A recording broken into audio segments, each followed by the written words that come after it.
अंत में कांग्रेस को उम्मीदवार घोषित किए 3 दिन हो गए, लेकिन बीजेपी अभी तक प्रत्याशी की घोषणा नहीं कर पाई है।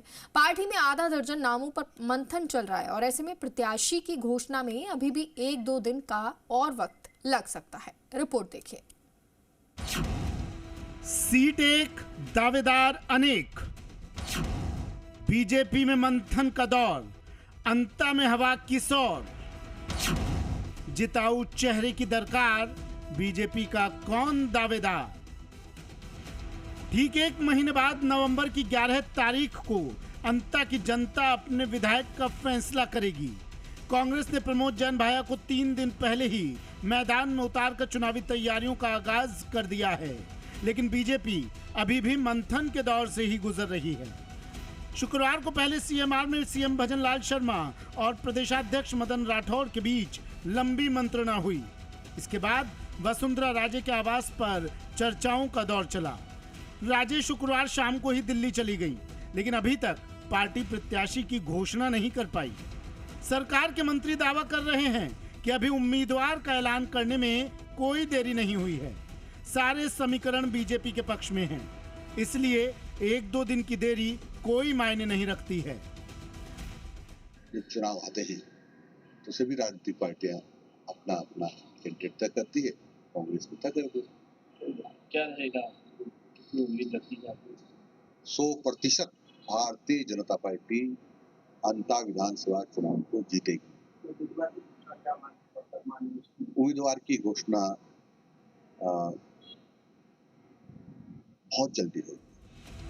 टिकट को लेकर बीजेपी नेताओं में फिलहाल एक राय की कमी साफ साफ दिखाई दे रही है। पार्टी का एक धड़ा स्थानीय उम्मीदवार की पैरवी कर रहा है, तो दूसरा धड़ा मजबूत और जिताऊ प्रत्याशी की।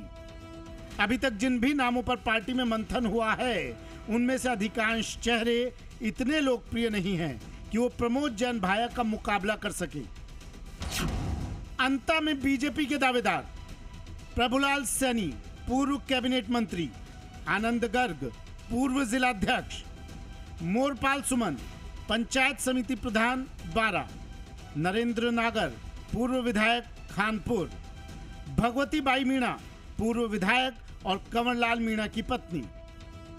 अभी तक टिकट की रेस में प्रभुलाल सैनी सबसे आगे माने जा रहे हैं, क्योंकि प्रभुलाल सैनी 2013 में अंता से चुनाव जीतकर तत्कालीन वसुंधरा सरकार में कैबिनेट मंत्री बने और प्रमोद जैन भाया को उन्हीं के गढ़ में टोंक से जाकर सियासी शिकस्त दी। हालांकि बीजेपी में दावेदार तो कई हैं, पर पार्टी को जिताऊ और टिकाऊ चेहरे की दरकार है। इसलिए उम्मीदवार बाहरी हो या स्थानीय, इससे कोई फर्क नहीं पड़ता। जीत आखिर जीत होती है।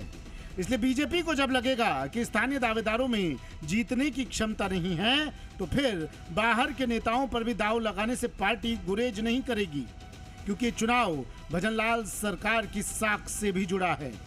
लिहाजा अंता की जीत बेहद जरूरी है। कि जो कांग्रेस के माननीय मंत्रीगण आरोप लगा रहे, वारे भाया खूब खाया, ऐसी स्थिति में ये मुद्दा रहेगा। और मेरा ये मानना है कि हमारे पूर्व के प्रत्याशी ने, हमारे पूर्व के विधायक ने अंतर से गत चुनाव में जिन मतों से बढ़त हासिल की थी, विजय हासिल की थी, उससे भी अधिक मतों से इस बार हमारा प्रत्याशी विजय हासिल करेगा।